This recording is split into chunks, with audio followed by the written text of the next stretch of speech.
서울 노원구에 사는 67세 한영숙 씨의 이야기입니다. 저는 67년을 살면서 딸 하나만 바라보고 살았습니다.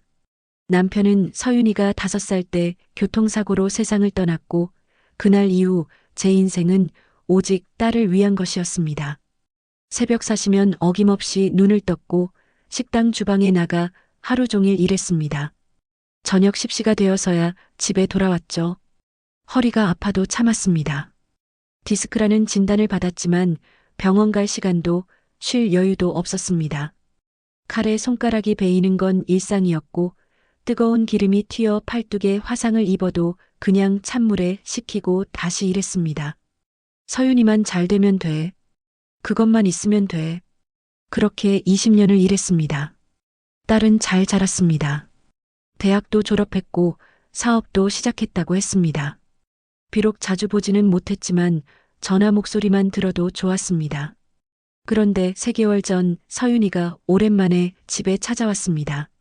문을 열자마자 딸이 제 손을 잡으며 말했습니다.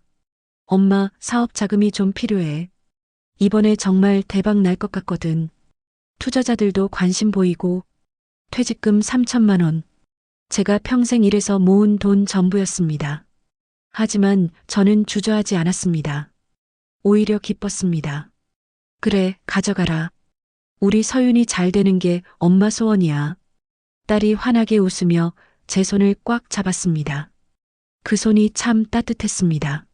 엄마, 고마워. 꼭 성공해서 10배로 갚을게. 우리 서윤이 이번엔 정말 잘 될 거야. 내 딸이 성공하는 모습을 보면. 그럼 나도 이제 쉴 수 있겠지. 딸이 돌아간 후 저는 빈 통장을 보며 웃었습니다. 이상하게 마음이 가벼웠습니다. 그런데 그날 밤이었습니다. 잠이 들었다가 갑자기 뭔가 이상한 느낌에 눈을 떴습니다. 공기가 뜨겁고 숨쉬기가 힘들었습니다. 눈을 뜨는 순간 깜짝 놀랐습니다. 방 안이 온통 붉은 불꽃으로 뒤덮여 있었습니다. 불이야, 불. 황급히 침대에서 뛰어내렸습니다. 방문을 열려는데 손잡이가 뜨거워서 잡을 수가 없었습니다. 젖은 수건으로 손을 감싸고 간신히 문을 열었지만 복도는 이미 불길에 휩싸여 있었습니다. 계단으로 가는 길이 막혀 있었습니다. 연기가 폐를 찔렀고 기침이 멈추지 않았습니다. 다리에 힘이 풀렸습니다. 이렇게 끝나는 건가? 주저앉으려는 순간이었습니다. 엄마, 엄마 어디 있어? 저 아래에서 누군가 소리치는 게 들렸습니다. 현관문을 부수는 요란한 소리, 그리고 계단을 미친 듯이 뛰어 올라오는 발소리. 엄마, 젖은 담요를 뒤집어 쓴 사람이 불길을 뚫고 제 방으로 뛰어들어왔습니다. 서윤이었습니다. 엄마, 나야, 서윤이야. 내 손 잡아. 딸이 제 팔을 붙잡고 몸을 일으켜 세웠습니다. 담요로 저를 감싸고 제 허리를 감아 거의 끌다시피 계단을 내려갔습니다.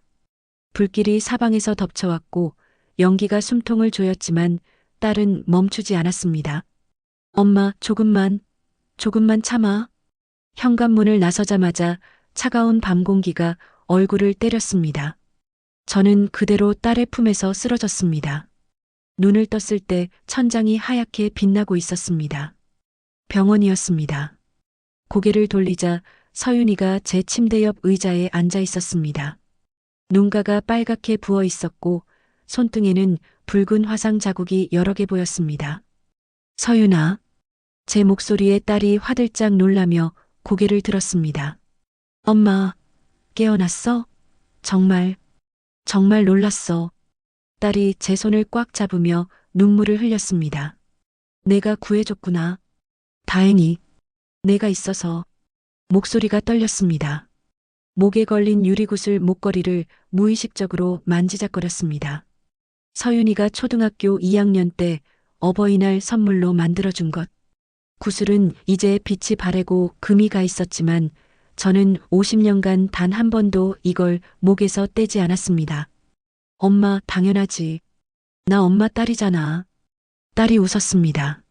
하지만 이상했습니다. 그 웃음 속에 뭔가 안도하는 듯한 표정이 스쳤습니다. 기분 탓이겠지. 나도 놀라서 그래. 얼마 후 의사 선생님이 들어오셨습니다. 다행히 큰 부상은 없으십니다. 경미한 연기 흡입과 타박상 정도입니다. 며칠만 안정 취하시면 퇴원 가능합니다. 선생님, 정말 다행이에요. 서윤이가 의사 선생님께 고개를 숙이고 다시 저를 보며 말했습니다. 엄마, 우리 집에서 같이 지내자. 내가 챙겨줄게. 혼자 있으면 불안하잖아. 딸의 목소리가 참 다정했습니다. 저는 고개를 끄덕였습니다. 그래. 고맙구나. 우리 서윤이가 이렇게 엄마 걱정을 해주다니. 다 컸구나. 다음 날 소방서에서 조사관이 왔습니다. 한영숙 씨 화재 원인 조사 결과 나왔습니다. 노후 전기 배선에서 합선이 일어난 것으로 추정됩니다. 주택이 오래되셨죠? 네. 30년 넘었습니다. 그럼 그럴 수 있습니다. 앞으로 전기시설 점검 자주 하셔야 합니다. 조사관이 서류를 건네고 나갔습니다. 그래, 집이 낡긴 했지. 내가 관리를 제대로 못했나? 큰일 날 뻔했네. 하지만 그때 저는 몰랐습니다. 이 화재가 끝이 아니라 시작이었다는 걸. 이번 기간 내내 서윤이가 제 곁을 떠나지 않았습니다. 아침마다 죽을 끓여왔고 제 손을 잡고 이마를 쓰다듬어 줬습니다. 물 한 모금 마실 때도 컵을 받쳐주고 화장실 갈 때도 부축해 줬습니다. 엄마, 이번 일로 정신 차렸어. 그동안 사업에만 정신 팔려서 엄마한테 소홀했지. 이제 달라질 거야. 엄마한테 제대로 효도하면서 살게. 딸이 제 손등을 쓰다듬으며 말했습니다. 그 말이 참 좋았습니다. 우리 서윤이가 철이 들었구나. 이 나이에 이런 기쁨을 느끼다니. 가슴이 따뜻해졌습니다. 퇴원 날이었습니다. 엄마, 우리 집으로 가. 내가 다 준비해놨어. 엄마 옷도 사놨고. 딸이 환하게 웃었습니다. 창밖을 보는데 유리창에 딸의 얼굴이 비쳤습니다. 그런데 이상했습니다. 웃고 있는데 눈은 웃지 않았습니다. 표정이 묘하게 굳어 있었습니다. 또 기분 탓이겠지. 나도 놀란 일이었으니 서윤이도 힘들었을 거야. 하지만 그게 기분 탓이 아니었습니다. 딸의 아파트에 도착했습니다. 깨끗하고 넓었습니다.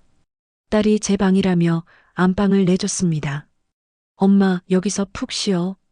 필요한 거 있으면 언제든 말해. 고맙다, 서윤아. 침대에 누워 천장을 보는데 마음 한구석이 이상했습니다. 뭔가 묘한 느낌. 왜 이러지? 딸이 이렇게 잘해주는데. 하지만 곧 그 느낌의 정체를 알게 될 것입니다. 제가 얼마나 큰 착각 속에 살고 있었는지를. 딸의 집에서의 생활이 시작됐습니다. 서윤이는 정말 극진하게 저를 돌봐줬습니다. 아침이면 어김없이 따뜻한 미역국을 끓여왔고 제가 좋아하는 나물 반찬도 준비해놨습니다. 엄마, 입맛 없으시면 말해. 다른 거 해줄게. 아니야, 맛있다. 우리 서윤이가 이렇게 요리를 잘했어?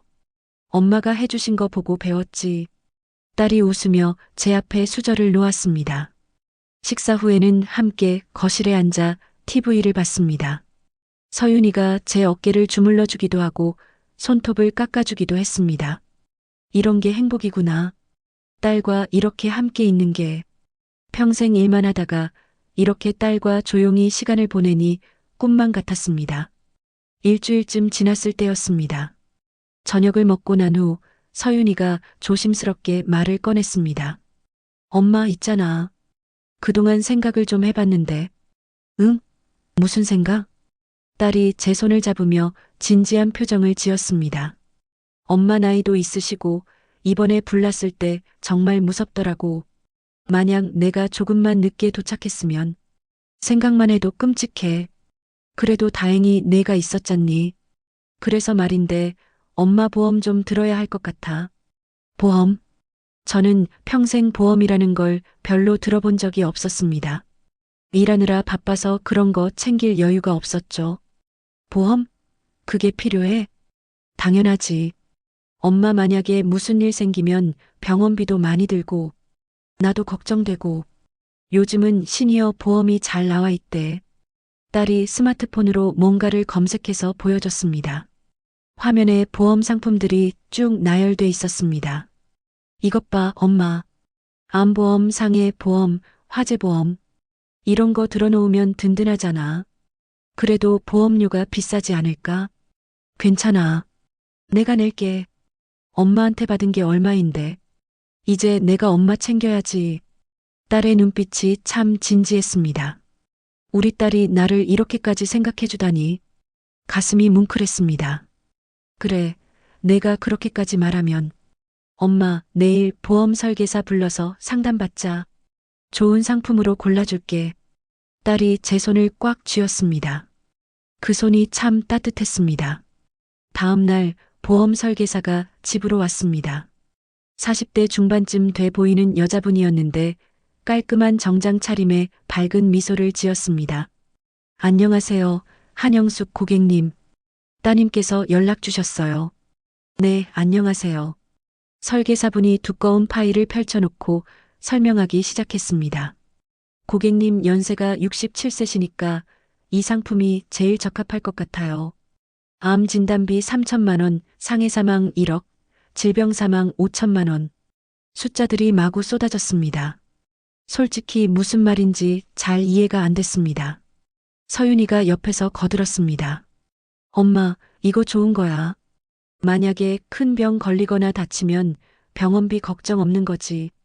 그런데 보험료가 월 37만 원인데 제가 낼 거니까 걱정 마세요. 설계사분이 웃으며 말했습니다. 37만 원. 적지 않은 돈이었습니다. 서윤아, 그건 너무 부담되지 않겠니? 괜찮아, 엄마. 나 이제 사업 잘 되고 있어. 이 정도는 문제 없어. 딸이 자신 있게 말했습니다. 그래, 우리 서윤이가 이제 다 컸구나. 엄마를 이렇게 챙길 정도로. 그럼, 그렇게 할까? 네, 그럼 여기 서명만 해주시면 돼요. 설계사분이 서류 여러 장을 내밀었습니다. 저는 잘 읽지도 못하고 그냥 서명했습니다. 딸이 옆에서 여기요, 여기도요 하며 알려주는 대로 이름을 썼습니다. 좋아요, 완료됐습니다. 다음 주부터 보장 시작됩니다. 설계사분이 환하게 웃으며 일어났습니다. 엄마, 이제 든든하지? 무슨 일 있어도 걱정 없어. 서윤이가 제 어깨를 토닥였습니다. 고맙다, 서윤아. 내가 이렇게까지 해주니. 내가 딸한테 해줄 수 있는 건 이제 없는데 딸이 오히려 나를 챙겨주다니. 이게 효도구나. 가슴이 뭉클했습니다. 목에 걸린 유리구슬 목걸이를 만지작거렸습니다. 그날 밤이었습니다. 침대에 누워 잠들려는데 거실에서 서윤이가 전화하는 소리가 들렸습니다. 목소리가 낮았지만 문틈으로 새어나왔습니다. 조금만 기다려. 곧 다 해결된다니까. 누군가와 다투는 듯한 말투였습니다. 아니, 정말이야. 이번엔 확실해. 2주만 더 기다려봐. 혼잣말 누구랑 통화하는 거지? 무슨 일이 있나? 궁금했지만 일어나서 물어볼 수는 없었습니다. 딸의 사생활까지 간섭하고 싶지 않았습니다. 5천? 그건 너무 많아. 3천. 아니, 4천까지는 어떻게든 해볼게. 숫자 얘기를 하는 것 같았습니다. 돈 얘기인가? 알았어, 알았다고. 다음 주까지 일단 2천 넣을게. 그리고 나머지는. 목소리가 점점 작아졌습니다. 아마 방으로 들어간 것 같았습니다. 저는 천장을 바라봤습니다. 혼잣말 사업 자금 때문인가? 힘든가 보네. 내가 도와줄 수 있는 게 있을까? 하지만 이미 퇴직금을 다 줬기 때문에 제가 도와줄 방법이 없었습니다. 혼잣말 미안하다, 서윤아. 엄마가 더 벌어놨어야 하는데. 죄책감이 들었습니다. 며칠이 지났습니다. 서윤이는 여전히 저를 극진히 돌봤지만 가끔 표정이 어두워 보일 때가 있었습니다. 서윤아, 무슨 일 있니? 힘든 거 있으면 엄마한테 얘기해. 아니야, 엄마. 아무것도 아니야. 그냥 일 때문에 좀 바쁜 것뿐이야. 딸이 억지로 웃었습니다. 어느 날 저녁 서윤이가 따뜻한 차를 내왔습니다. 엄마, 이거 마셔봐. 대추차야. 몸에 좋대. 고맙다. 차를 받아 한 모금 마셨습니다. 달콤하면서도 은은한 맛이 났습니다. 맛있네. 어디서 샀어? 한약방에서 직접 만든 거 샀어. 엄마 기력 보충하시라고. 우리 딸 참 효녀네. 차를 다 마시고 나니 몸이 나른해졌습니다. 엄마, 피곤해 보여. 일찍 주무셔. 그래야겠다. 오늘따라 좀 졸리네. 방으로 들어가 침대에 누웠습니다. 눈꺼풀이 무거웠습니다. 혼잣말 오늘 왜 이렇게 졸리지? 나이 들어서 그런가? 그대로 깊은 잠에 빠져들었습니다. 다음 날 아침 눈을 떴을 때 서윤이가 제 방에 들어와 있었습니다. 엄마, 일어나셨어? 아침 준비했어. 응. 잘 잤다. 어제 차 마시고 나니까 푹 잤네. 그럼 됐다. 앞으로 자주 끓여줄게. 딸이 환하게 웃었습니다. 그런데 이상했습니다. 거실 테이블 위에 제 지갑과 통장이 놓여 있었습니다. 서윤아, 이거. 아, 그거? 엄마 지갑에서 카드 하나 빠졌길래 넣어뒀어. 그래. 고맙다. 혼잣말 언제 지갑을 받지? 뭐 별일 아니겠지. 하지만 마음 한구석이 묘하게 불편했습니다. 며칠 후 은행에서 문자가 왔습니다. 통장에서 30만 원이 인출됐다는 내용이었습니다. 혼잣말 내가 돈 뺀 적 없는데. 서윤아, 혹시 내 통장에서 돈 뺀 거 있니? 아, 그거? 미안, 엄마. 급하게 쓸 일이 있어서 잠깐 빌렸어. 다음 주에 넣어줄게. 그래. 괜찮아. 필요하면 쓰고. 딸이 미안하다는 듯 웃었습니다. 사업 자금 때문에 힘든가 보네. 30만 원쯤이야. 하지만 그게 30만 원으로 끝이 아니었습니다. 일주일 후 또 문자가 왔습니다. 50만 원 인출. 그 다음 주 70만 원 인출. 이상하네. 왜 이렇게 자주? 하지만 물어보지 못했습니다. 제 돈도 결국 딸 돈이고 딸이 힘들 때 도와주는 게 엄마 아니겠습니까? 보험 가입 2주가 지났습니다. 어느 날 저녁 서윤이가 또 따뜻한 차를 내왔습니다. 엄마, 오늘도 대추차 끓였어. 드세요. 고맙다. 차를 받아 마셨습니다. 여전히 달콤하고 맛있었습니다. 그런데 이상했습니다. 마시고 나니까 지난번보다 훨씬 더 졸음이 쏟아졌습니다. 서윤아, 나 오늘 너무 졸린데. 그럼 주무세요, 엄마. 푹 쉬셔야 해요. 딸이 제 팔을 잡고 방까지 부축해줬습니다. 침대에 누우니 눈꺼풀을 들 수가 없었습니다. 왜 이렇게 몸이 무거워? 의식이 흐려졌습니다.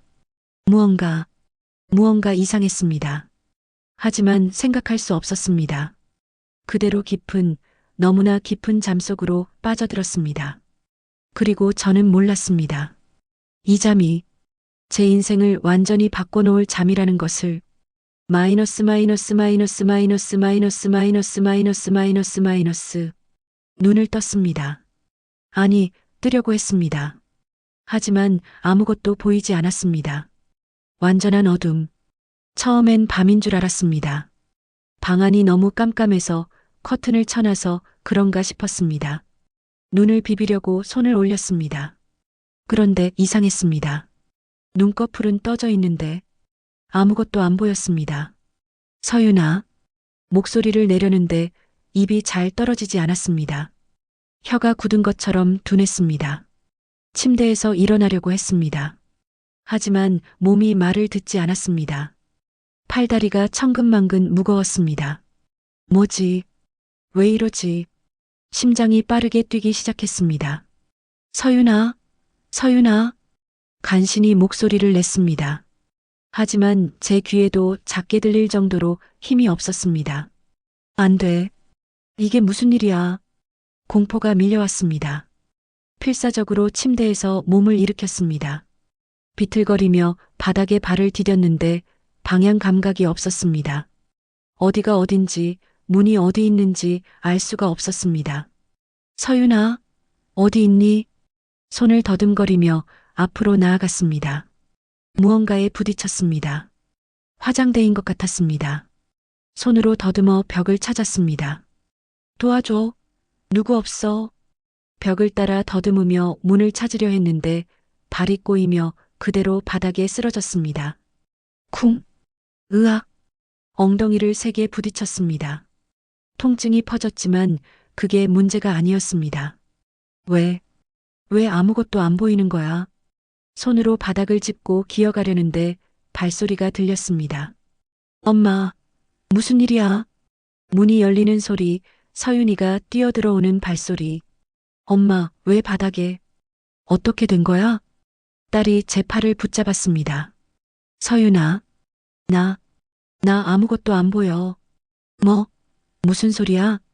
정말이야. 눈을 떴는데 아무것도 안 보여. 깜깜해. 제 목소리가 떨렸습니다. 아니, 온몸이 떨렸습니다. 엄마, 진정해. 진정하고. 지금 당장 병원 가자. 내 눈이 왜 이래? 울음이 터져 나왔습니다. 엄마, 괜찮아. 괜찮을 거야. 지금 119 부를게. 서윤이가 황급히 전화하는 소리가 들렸습니다. 네, 여기 우리 엄마가 갑자기 눈을 못 떠요. 아니, 뜨긴 뜨는데 안 보인대요. 네, 빨리 와주세요. 딸의 목소리도 떨리고 있었습니다. 저는 바닥에 주저앉아 눈을 계속 비볐습니다. 하지만 여전히 아무것도 보이지 않았습니다. 이게 꿈이겠지. 악몽이겠지. 곧 깰 거야. 하지만 꿈이 아니었습니다. 이건 현실이었습니다. 구급차가 도착했고 병원으로 실려갔습니다. 응급실에서 여러 검사를 받았습니다. 의사 선생님들이 제 눈에 불빛을 비추고 이것저것 물어봤습니다. 언제부터 안 보이셨어요? 오늘 아침에 눈을 떴는데. 어제 특별한 일 있으셨습니까? 어디 머리를 부딪히셨거나. 아니요. 그냥 차 마시고 일찍 잤어요. 술이나 약물 복용은요? 아니요. 아무것도. 의사 선생님이 심각한 목소리로 말했습니다. 일단 정밀 검사부터 해봐야겠습니다. MRI 촬영하고 안과 정밀 검진 들어가겠습니다. 검사가 끝나고 병실에 입원했습니다. 서윤이가 제 손을 꽉 잡고 있었습니다. 엄마, 괜찮아질 거야. 의사 선생님이 검사 결과 나오면 치료 방법 알려준대. 서윤아, 나 무섭다. 엄마, 내가 옆에 있잖아. 걱정 마. 딸의 손이 따뜻했습니다. 하지만 제 세상은 여전히 깜깜했습니다. 왜 이런 일이? 어제까지만 해도 멀쩡했는데. 시간이 얼마나 지났을까요? 의사 선생님이 병실로 오셨습니다. 보호자분 계십니까? 네, 저요. 딸입니다. 서윤이가 대답했습니다. 검사 결과가 나왔는데 밖에서 잠깐 얘기 좀 하시죠. 네. 서윤이가 제 손을 놓고 나갔습니다. 문이 닫히는 소리가 들렸습니다. 복도에서 낮은 목소리로 대화하는 소리가 희미하게 들렸습니다. 시신경이 심하게 손상되었습니다. 어떻게 이럴 수가. 외부 충격으로 보이는데. 날카로운 도구로. 외부 충격? 날카로운 도구?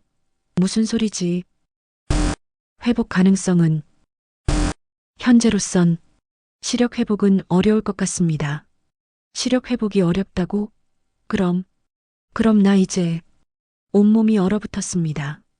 문이 열리고 서윤이가 들어왔습니다. 엄마. 딸의 목소리가 떨렸습니다. 서윤아. 의사 선생님이 뭐래? 엄마. 일단 치료 열심히 해보자. 아직 모르는 거야. 하지만 딸의 목소리에서 희망이 느껴지지 않았습니다. 나 이제 평생 이렇게 사는 거야? 아니야, 엄마. 그렇게 생각하지 마. 서윤이가 제 손을 잡았습니다. 저는 그대로 울음을 터뜨렸습니다. 67년을 살면서 눈으로 세상을 봤는데 이제 그게 끝이라는 게 믿기지 않았습니다. 다음 날 의사 선생님이 직접 병실로 오셨습니다. 한영숙 씨, 제가 직접 설명드리겠습니다. 네. 정밀 검사 결과 양쪽 시신경이 모두 손상되었습니다. 정확히 말하면 외부에서 날카로운 물체가 눈을 관통해 시신경을 손상시킨 것으로 보입니다. 예. 그게 무슨. 혹시 어디 부딪히신 적 있으세요? 아니면 눈에 뭐가 들어갔거나. 전혀요. 기억이 안 나요. 그냥 차 마시고 잤다가 일어났는데 의사 선생님이 한숨을 쉬었습니다. 그리고 혈액 검사 결과 수면제 성분이 다량 검출됐습니다. 수면제요? 네. 일반적인 용량보다 훨씬 많은 양입니다. 그래서 환자분이 깊은 수면 상태였을 때 외부 손상이 발생한 것으로 추정됩니다. 수면제? 내가 수면제를 먹었다고? 언제? 저는 수면제 먹은 적 없는데요. 음식이나 음료에 섞여 있었을 가능성이 있습니다. 그 순간 머릿속에 스쳐 지나가는 장면.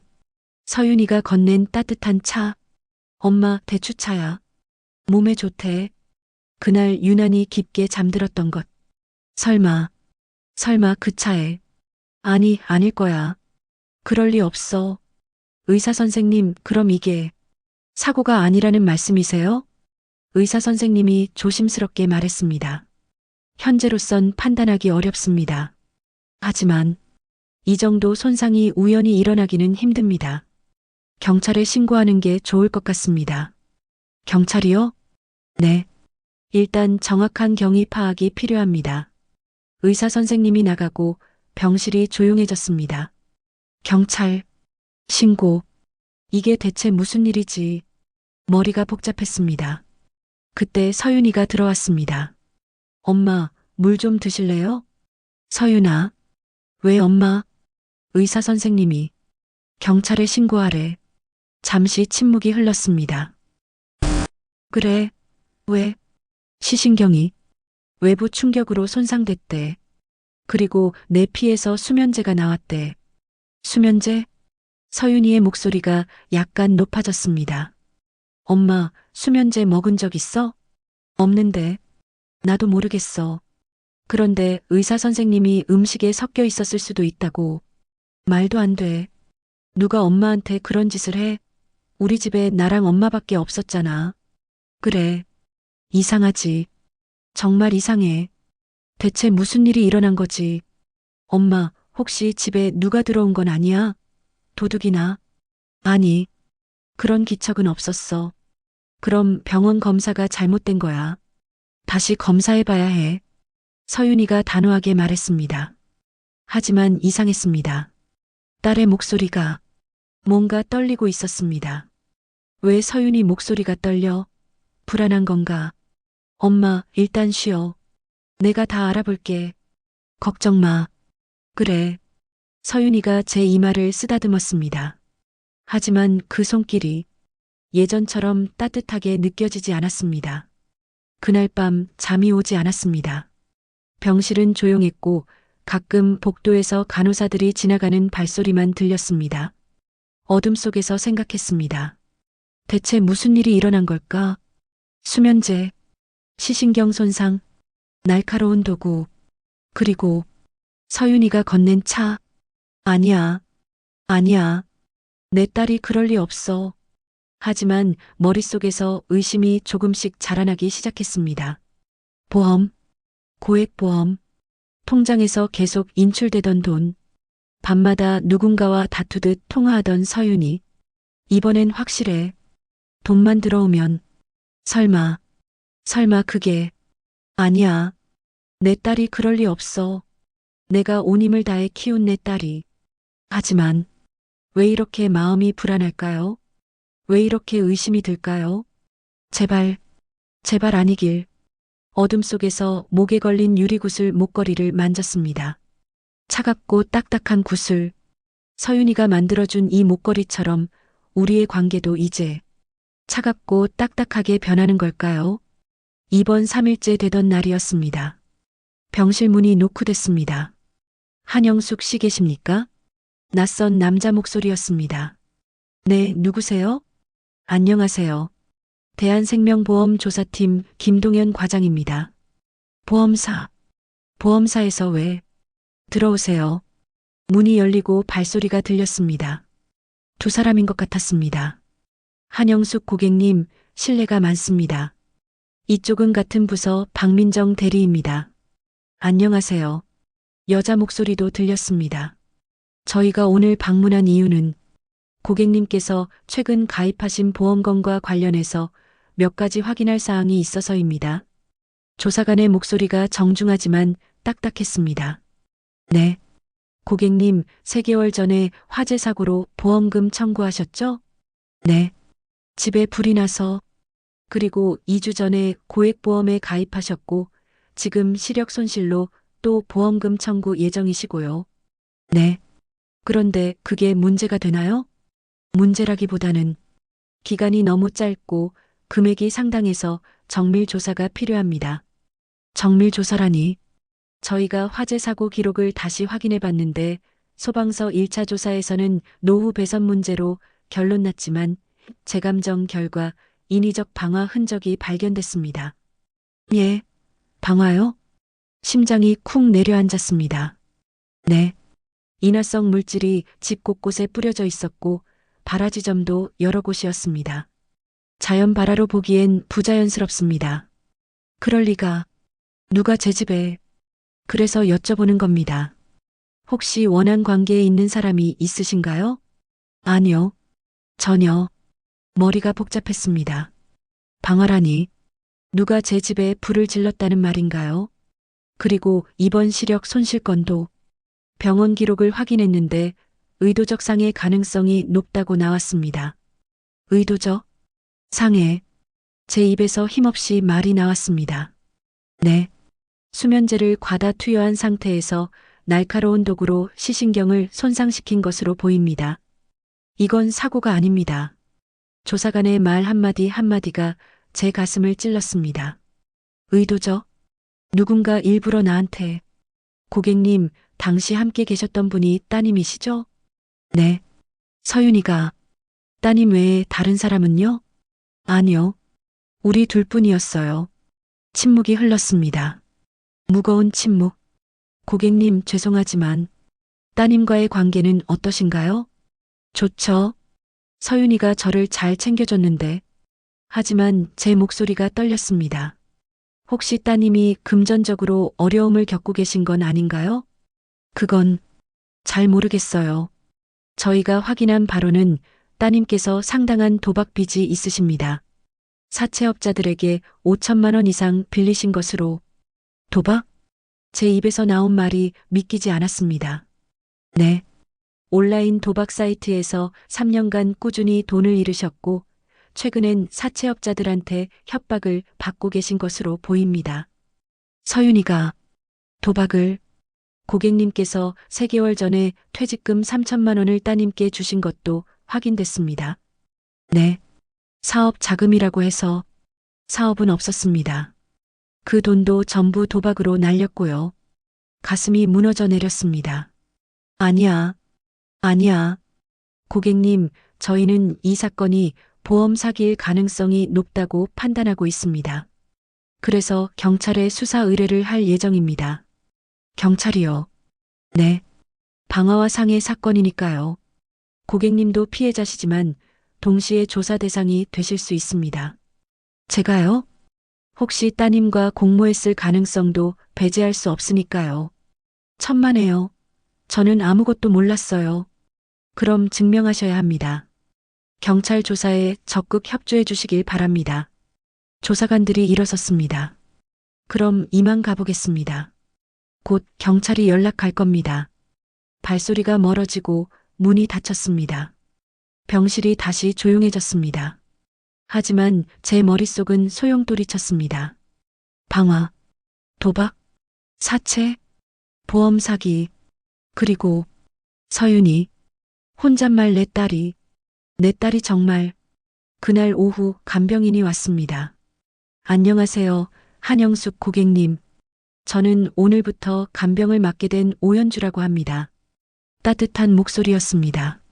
아, 네, 안녕하세요. 제가 식사 챙겨드리고 필요하신 거 도와드릴게요. 불편하신 거 있으면 언제든 말씀하세요. 감사합니다. 현주 씨가 제 곁에 앉았습니다. 많이 힘드시죠? 네. 제가 10년째 간병이라는데요. 시각장애 환자분들 많이 돌봐드렸어요. 걱정 마세요. 금방 적응하실 거예요. 현주 씨의 목소리가 편안했습니다. 이상하게도 처음 만난 사람인데 마음이 놓였습니다.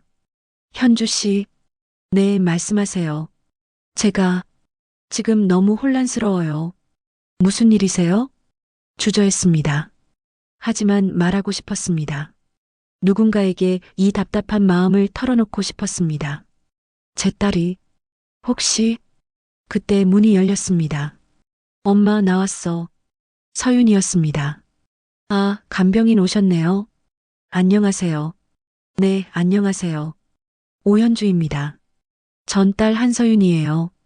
엄마 잘 부탁드립니다. 서윤이의 목소리가 밝았습니다. 하지만 제겐 이제 그 목소리가 예전 같지 않았습니다. 엄마, 아까 누가 왔다 갔어? 응. 보험사 사람들. 보험사? 뭐래? 조사한대. 화재도 다시 조사하고. 그래. 뭐 별거 아닐 거야. 그냥 절차상 하는 거겠지. 서윤이가 태연하게 말했습니다. 별거 아니라고? 방화 흔적이 발견됐는데. 서윤아. 왜 엄마? 너 도박한 적 있니? 침묵. 짧지만 무거운 침묵이 흘렀습니다. 누가 그래? 서윤이의 목소리 톤이 변했습니다. 보험사 사람들이 내가 도박 빚이 있다고. 말도 안 돼. 누가 나한테 누명을 씌우는 거야. 서윤이가 격하게 반응했습니다. 엄마, 그 사람들 말 믿으면 안 돼. 보험금 안 주려고 거짓말하는 거야. 하지만 엄마, 나 엄마 딸이야. 내가 엄마한테 그럴 리 있어? 서윤이의 목소리가 떨렸습니다. 울먹이는 것 같았습니다. 엄마, 나 억울해. 엄마를 위해 이것저것 다 해줬는데 이제 와서 날 의심해? 아니야. 나도 믿고 싶은데. 그럼 믿어줘. 제발. 서윤이가 제 손을 꽉 잡았습니다. 그 손이 떨리고 있었습니다. 이게 억울해서 떠는 건가? 아니면 들켜서 떠는 건가? 더 이상 알 수가 없었습니다. 그날 밤 현주 씨가 제 저녁 식사를 챙겨주며 조용히 말했습니다. 영숙 씨, 제가 아까 복도에서 우연히 들었어요. 뭐요? 따님이 누군가랑 전화하시는 거요. 심장이 빨리 뛰었습니다. 뭐라고 하던가요? 이번엔 확실해. 검사 결과도 나왔고 돈만 들어오면 다 갚을 수 있어. 라고 하시더라고요. 검사 결과, 돈, 갚을 수 있어. 그리고 엄마는 아무것도 모르니까 걱정 마. 라고도. 가슴이 철렁 내려앉았습니다. 영숙 씨, 혹시 현주 씨가 조심스럽게 말했습니다. 혹시 따님이 말을 잇지 못했습니다. 하지만 저도 알고 있었습니다. 이제는 부정할 수 없었습니다. 제 딸이, 제 서윤이가 저를 이용했다는 것을, 아니, 이용한 정도가 아니라 해친 것을, 왜 이런 짓을, 눈물이 흘러내렸습니다. 볼 수는 없었지만 눈물은 여전히 흘렀습니다. 영숙 씨, 현주 씨가 제 손을 잡아줬습니다.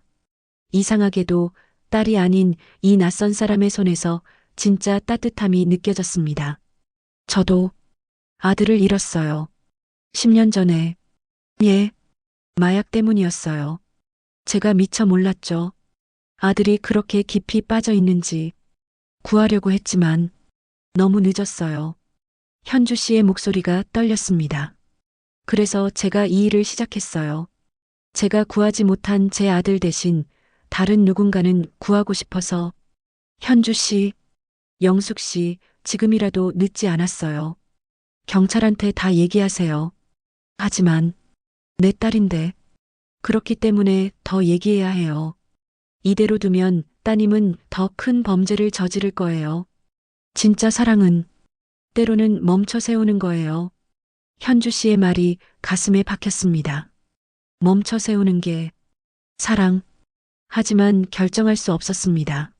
아직은 믿고 싶었습니다. 제 딸을. 다음 날 아침 경찰이 왔습니다. 한영숙 씨, 저는 노원경찰서 강력팀 이준호 형사입니다. 중년 남자의 목소리였습니다. 보험사로부터 사건 접수를 받았습니다. 몇 가지 여쭤봐도 될까요? 네. 3개월 전 화재 사건, 그리고 이번 상해 사건. 2건 모두 따님과 함께 계셨죠? 네. 따님 외에 다른 사람은요? 없었어요. 형사가 잠시 침묵했습니다. 한영숙 씨, 죄송하지만 직접적으로 여쭤보겠습니다. 따님을 의심하십니까? 그 질문에 대답할 수가 없었습니다. 한영숙 씨?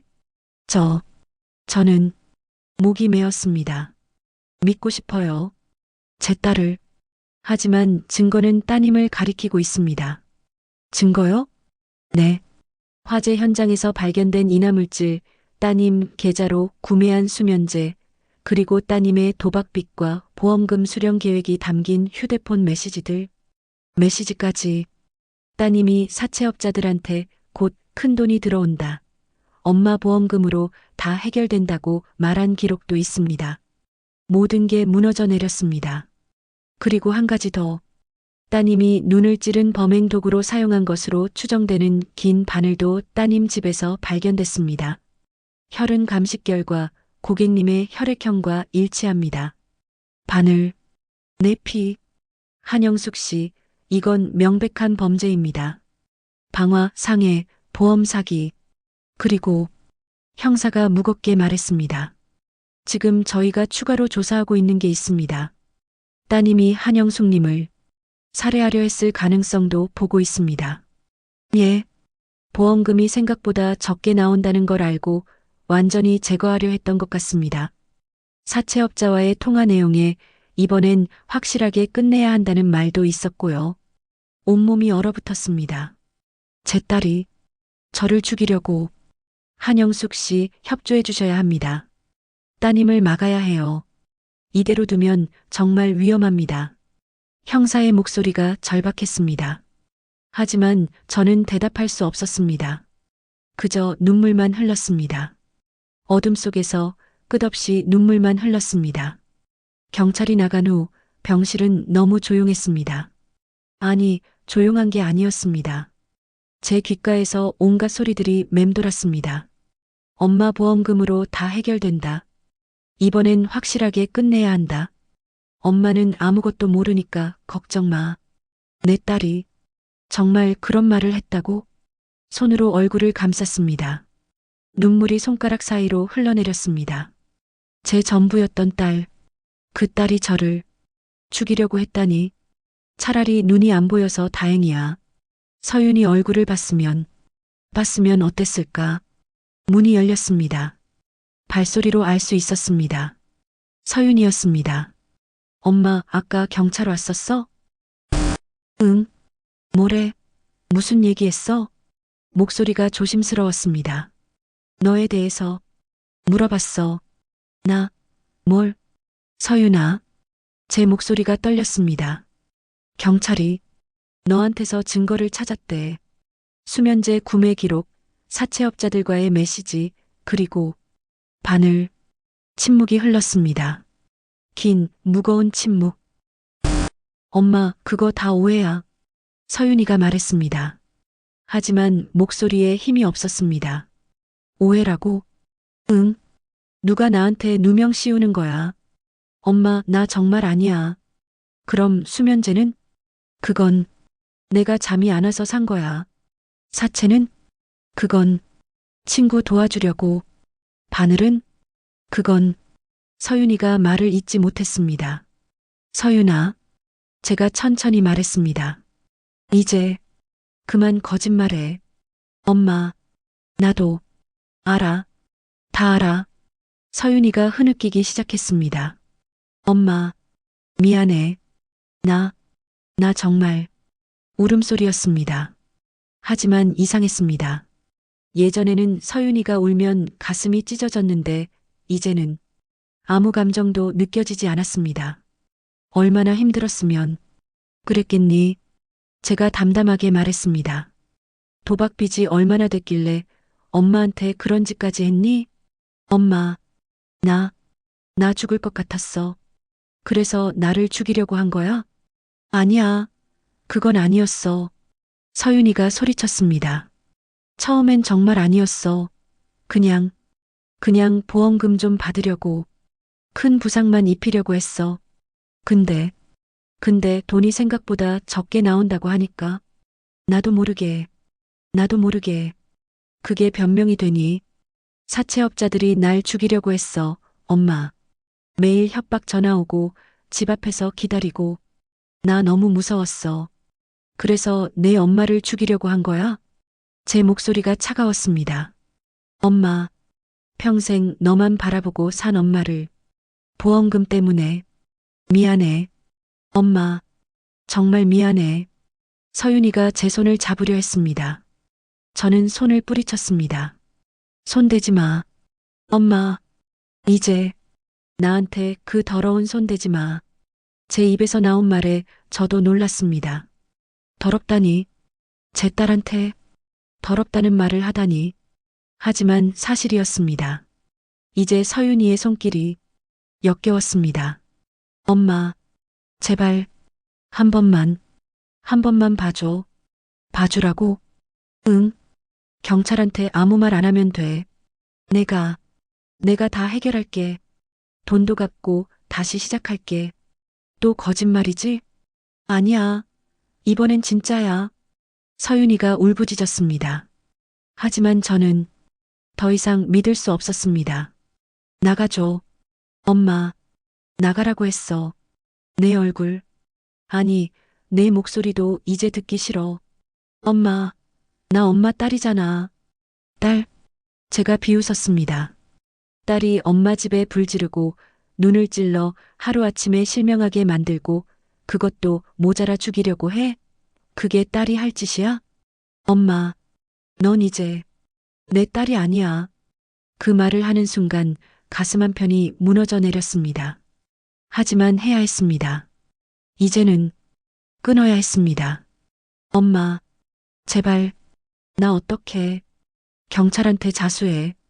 그게 내가 할 수 있는 마지막이야. 싫어. 나 감옥 못 가.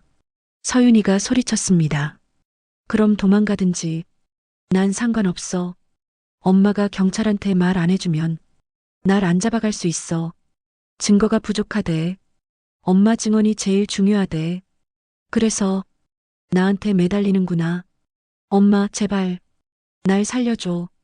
제발. 서윤이가 제 침대에 매달렸습니다. 예전 같았으면 가슴이 찢어졌을 겁니다. 하지만 이제는 아니었습니다. 나가. 엄마, 나가라고 했어. 당장.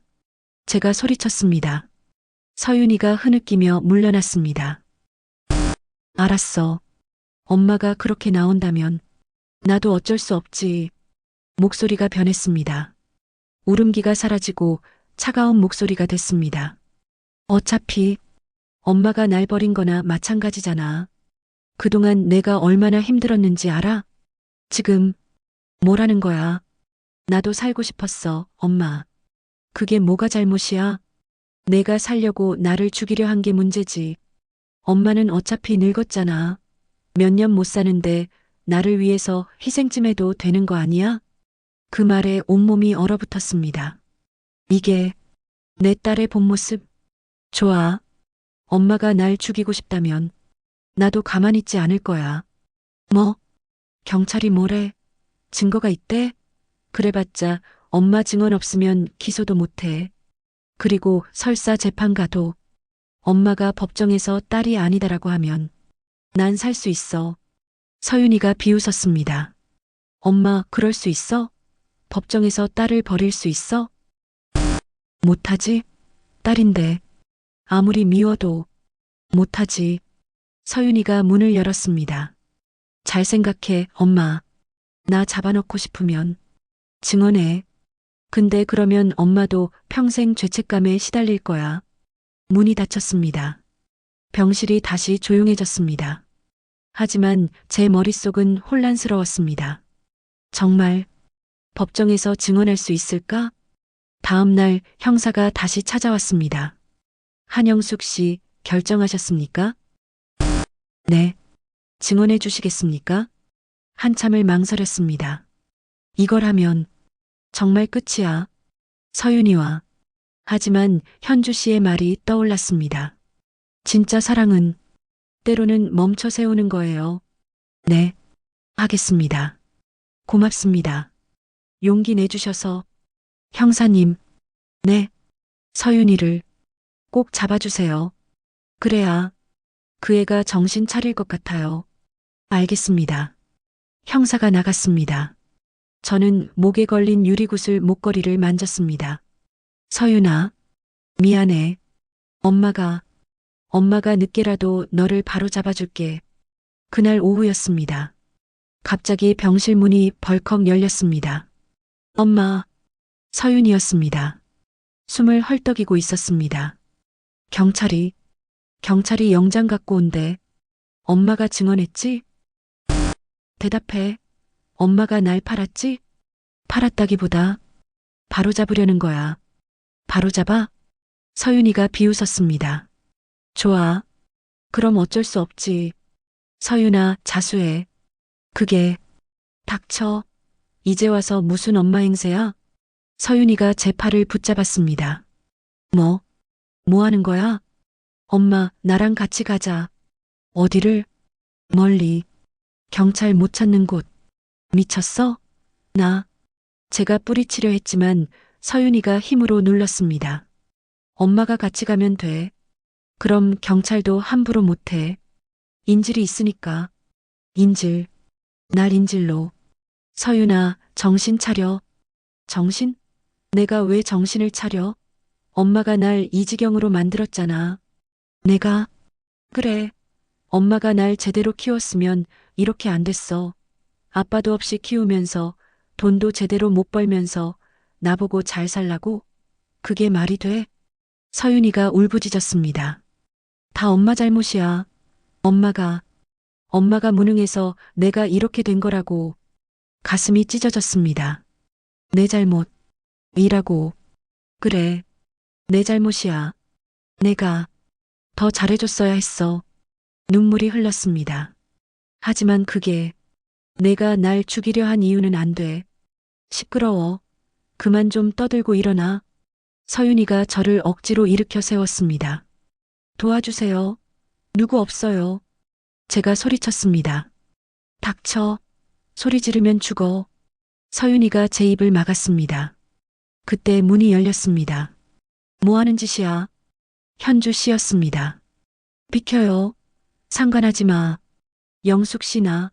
당장. 현주 씨가 달려들어 서윤이를 밀쳤습니다. 이 여자가. 서윤이가 현주 씨를 밀쳤고 현주 씨가 벽에 부딪혔습니다. 현주 씨, 괜찮아요. 영숙 씨, 도망가요. 하지만 저는 볼 수 없었습니다. 어디로 가야 할지 알 수 없었습니다. 그때 복도에서 발소리가 들렸습니다. 거기서 경찰이었습니다. 한서윤, 현행범으로 체포한다. 안 돼. 서윤이가 제 팔을 더 세게 붙잡았습니다. 가까이 오지 마. 가까이 오면 엄마가 다쳐. 끝이야. 이제 정말 끝이야. 서윤아. 제가 조용히 말했습니다. 그만해. 이제 그만하자. 싫어. 제발 이 이상 죄를 짓지 마. 엄마 때문이야. 엄마가 날 버렸잖아. 미안해.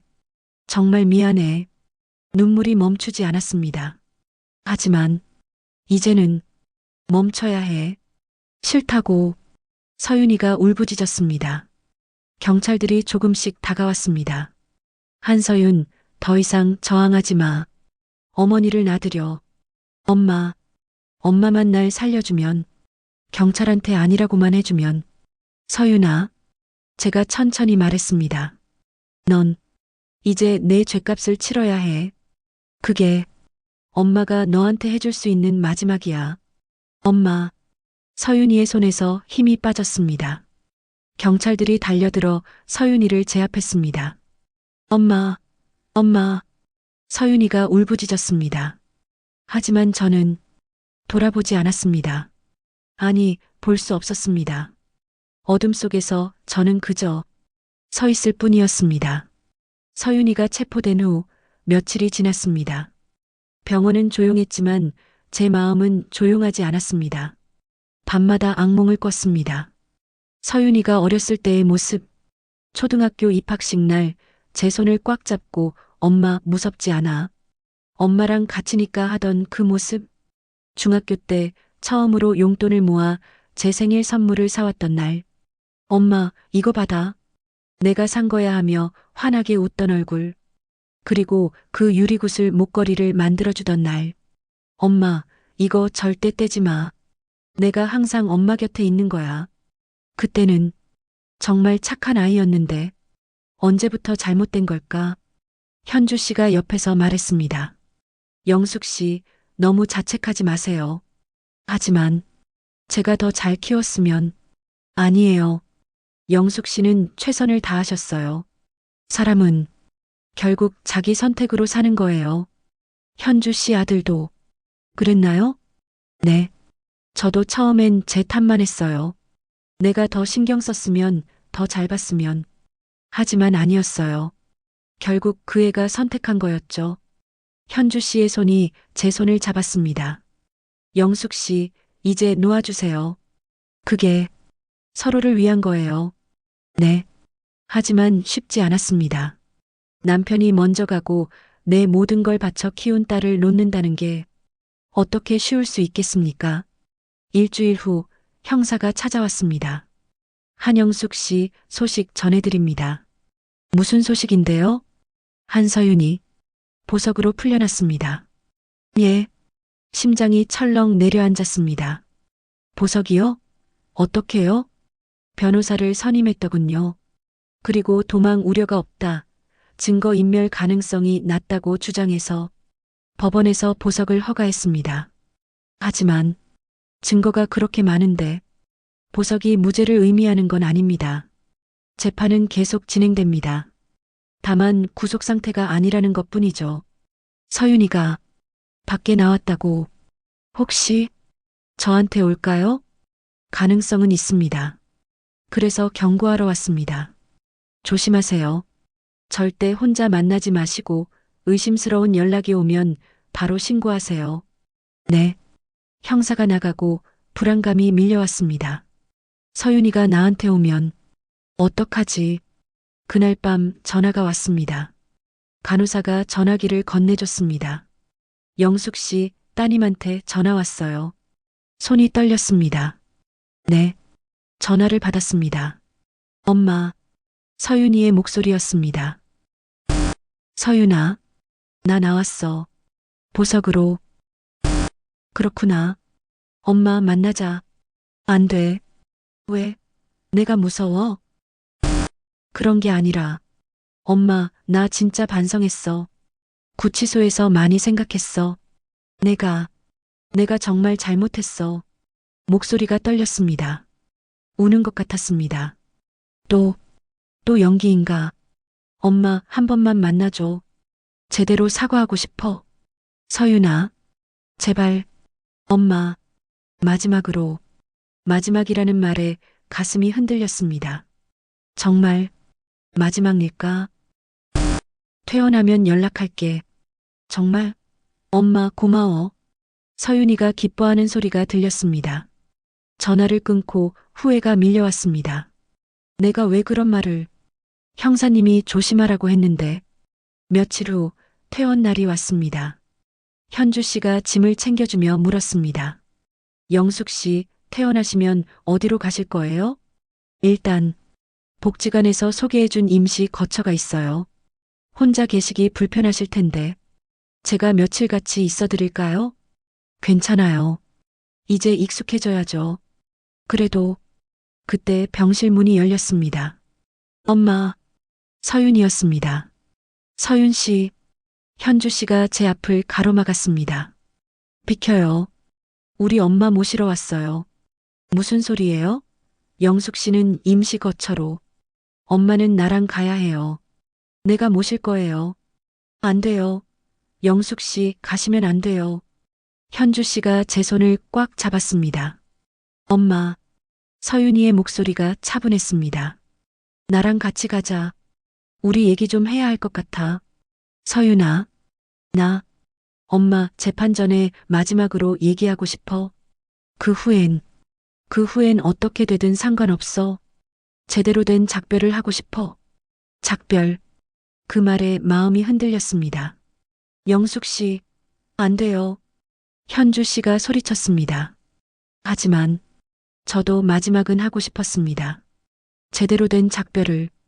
현주 씨, 괜찮아요.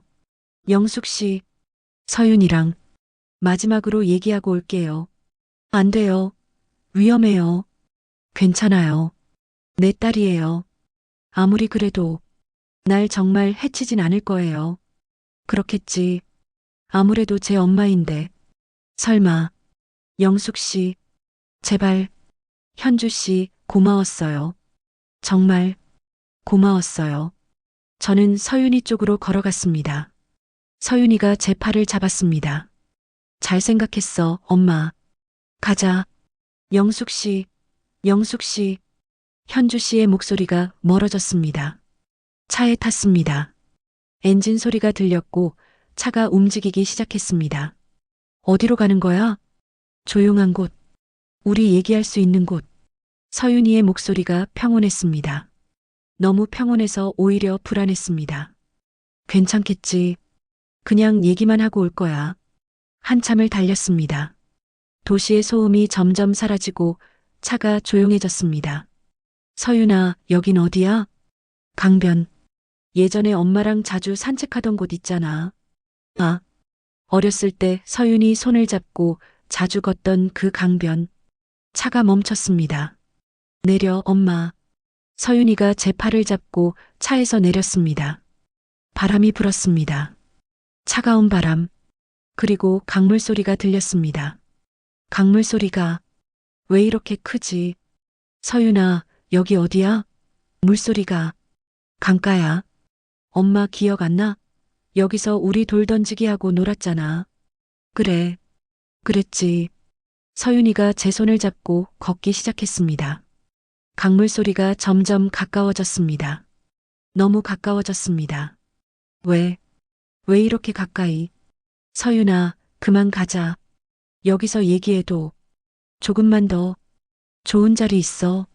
계속 걸었습니다. 발밑이 축축했습니다. 흙이 질척거렸습니다. 이건 강가 바로 옆이야. 불안감이 엄습했습니다. 서윤아, 엄마. 서윤이가 멈춰 섰습니다. 미안해. 뭐가 이렇게 될 줄은 나도 몰랐어. 서윤이의 목소리가 떨렸습니다. 서윤아, 무슨 소리야? 엄마가 경찰한테 증언만 안 했어도 이렇게까지 안 했을 텐데. 이렇게까지? 등골이 오싹해졌습니다. 서윤아, 우리 그냥 돌아가자. 응? 얘기는 다른 곳에서. 안 돼. 서윤이의 손에 힘이 들어갔습니다. 재판 가면 나 징역 15년이래. 15년이야, 엄마. 그건 내가 잘못해서. 나 그렇게 못 살아. 감옥에서 15년. 차라리 죽는 게 나아. 서윤아, 무슨 소리야? 정신 차려. 엄마도 같이 가자. 뭐? 서윤이가 제 몸을 끌어당겼습니다. 강물 쪽으로. 서윤아, 뭐 하는 거야? 엄마, 같이 가. 이 세상에서 엄마도 나도 너무 힘들잖아. 그냥 같이 편해지자. 미쳤어. 정말 미쳤어. 안 돼. 서윤아. 제가 몸부림쳤습니다. 엄마, 저항하지 마. 금방이야. 금방 끝나. 서윤이가 저를 더 세게 끌었습니다. 물소리가 바로 코앞에서 들렸습니다. 안 돼. 이렇게 끝날 순 없어. 서윤아. 제가 온 힘을 다해 소리쳤습니다. 멈춰. 제발. 멈춰. 엄마, 미안해. 정말 미안해. 서윤이의 손이 제 어깨를 밀었습니다. 물 쪽으로. 그 순간이었습니다. 거기 누구야? 멀리서 남자 목소리가 들렸습니다. 거기 뭐 하는 거야? 발소리가 가까워졌습니다. 여러 사람이 뛰어오는 소리. 멈춰. 한서윤. 형사의 목소리였습니다. 젠장. 서윤이가 저를 놓았습니다. 안 돼. 안 돼. 서윤이의 목소리가 떨렸습니다. 한서윤, 손들어. 더 이상 저항하지 마. 싫어. 나 안 잡혀가. 서윤이가 뛰기 시작했습니다. 서윤아, 제가 소리쳤습니다. 뒤쫓아, 놓치지 마. 경찰들이 뛰어갔습니다. 안 돼, 비켜. 서윤이의 비명. 한서윤, 그리고 첨벙, 물에 빠지는 소리가 들렸습니다. 물에 빠졌다. 구조대 불러. 한서윤, 한서윤. 정신없이 소리치는 경찰들. 서윤아, 서윤아. 저도 소리쳤습니다. 무릎이 꺾였습니다. 그대로 땅에 주저앉았습니다. 서윤아, 서윤아. 누군가 제 어깨를 잡았습니다. 한영숙 씨, 괜찮으세요? 형사였습니다. 서윤이는 구조대가 찾고 있습니다. 괜찮을 겁니다. 하지만 형사의 목소리도 불안했습니다. 물살이 빠른 강이었습니다. 밤이었습니다. 어두웠습니다. 서윤아, 제발, 제발. 1시간이 지났습니다. 2시간이 지났습니다. 찾았습니다. 구조대원의 목소리가 들렸습니다. 상태가 어때요? 의식 없습니다. 심폐소생술 시행 중입니다. 서윤아, 제가 소리쳤습니다. 한영숙 씨, 진정하세요. 제 딸이에요. 그래도 제 딸이라고요. 알고 있습니다. 지금 응급처치 중입니다. 구급차 사이렌 소리가 들렸습니다. 의식 돌아왔습니다. 호흡 있습니다. 살았다. 살았어. 다리에 힘이 풀렸습니다. 한영숙 씨, 형사가 저를 붙잡았습니다. 구급차가 떠나는 소리가 들렸습니다. 서윤이를 태우고, 한영숙 씨, 저희 차 타세요. 병원으로 모셔드리겠습니다. 네. 차에 탔습니다. 창밖으로 차가운 바람이 스쳤습니다. 서윤아, 넌 끝까지 나를, 제 마음을 뭐라 표현할 수 있을까요? 눈물이 흘렀습니다. 하지만 이제는 알았습니다. 더 이상 서윤이를 구할 수 없다는 것을, 아니, 구해서는 안 된다는 것을, 그게 서윤이를 위한 거라는 것을. 한 달이 지났습니다. 재판날이 왔습니다. 현주 씨가 제 손을 잡고 법정으로 안내했습니다. 영숙 씨, 괜찮으세요? 네, 괜찮아요. 거짓말이었습니다. 괜찮지 않았습니다. 손이 떨렸고 심장이 미친 듯이 뛰었습니다. 오늘 서윤이를 보게 되겠지. 아니, 볼 순 없지만 목소리는 들을 거야. 법정 안으로 들어갔습니다. 웅성거리는 소리들, 사람들의 속삭임, 서류 넘기는 소리. 증인석은 이쪽입니다. 법정 직원이 저를 안내했습니다. 의자에 앉았습니다. 법정이 조용해졌습니다. 피고인 입장, 판사의 목소리가 들렸습니다. 문이 열리는 소리, 발소리, 느린 무거운 발소리. 서윤이다. 가슴이 쿵 내려앉았습니다. 피고인 한서윤, 피고인석에 앉으세요. 의자 끄는 소리, 서윤이가 앉는 소리, 그리고 침묵. 서윤이가 지금 날 보고 있겠지. 아니, 내가 볼 수 없다는 걸 알고 있겠지. 재판을 시작하겠습니다. 피고인 한서윤에 대한 특수방화, 특수상해, 보험사기, 살인미수 사건입니다. 판사가 사건을 정리했습니다. 검사, 입증하세요. 네, 판사님. 검사가 일어섰습니다. 이 사건은 피고인이 친모인 피해자 한영숙 씨를 상대로 보험금을 타내기 위해 계획적으로 저지른 범죄입니다. 먼저 피해자의 집에 방화했고 이후 고액보험에 가입시킨 뒤 수면제를 먹여 의식을 잃게 한 후 바늘로 양쪽 시신경을 손상시켜 실명하게 만들었습니다. 법정이 술렁였습니다. 그것도 모자라 보험금이 예상보다 적게 나오자 피해자를 강으로 유인해 살해하려다 미수에 그쳤습니다. 이는 인륜을 저버린 극악무도한 범죄입니다. 검사의 목소리가 단호했습니다. 증거 제출하겠습니다. 피고인의 도박 기록, 사채업자와의 메시지, 수면제 구매 내역, 범행 도구인 긴 바늘, 그리고 검사가 잠시 멈췄습니다. 피해자의 증언입니다. 제 차례였습니다. 증인 한영숙, 증인석으로 나오세요. 판사가 말했습니다. 현주 씨가 제 손을 잡아줬습니다. 영숙 씨 할 수 있어요. 용기 내세요. 저는 천천히 일어났습니다. 증인석으로 걸어갔습니다. 한 발, 한 발. 증인석에 앉았습니다. 증인, 선서하십시오. 직원이 말했습니다. 양심에 따라 숨김과 보탬이 없이 사실 그대로 말할 것을 맹세합니다. 제 목소리가 떨렸습니다. 증인, 판사가 말했습니다. 피고인이 누구입니까? 이 질문, 한 달 전 악몽에서 들었던 그 질문, 이제 현실이 됐습니다. 입술이 떨렸습니다. 말해야 해. 말해야 해. 증인, 피고인이 누구냐고 물었습니다. 제 목이 메었습니다. 제 딸입니다. 법정이 술렁였습니다. 조용히 하시오. 판사가 망치를 두드렸습니다. 증인, 피고인이 증인에게 한 행위를 진술하세요. 네. 숨을 깊이 들이마셨습니다. 3개월 전, 제 집에 불이 났습니다. 서윤이가 구해줬다고 했는데, 목소리가 떨렸습니다.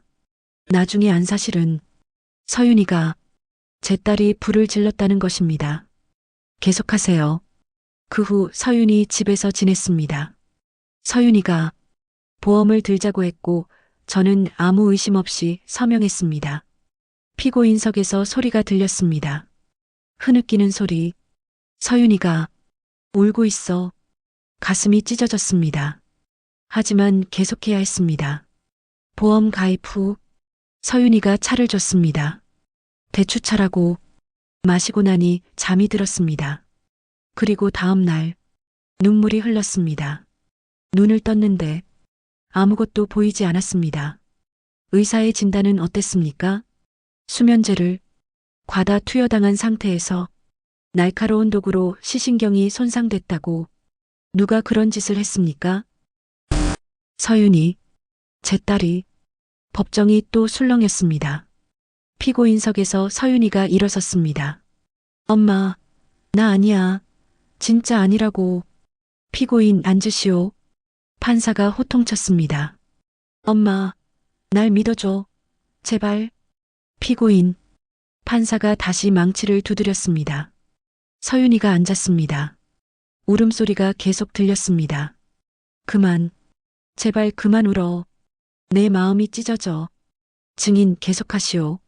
그 후에도 서윤이는 포기하지 않았습니다. 퇴원 날 강으로 데려가서 목이 메었습니다. 저를 죽이려 했습니다. 구체적으로 어떻게 했습니까? 강물에 밀어 넣으려 했습니다.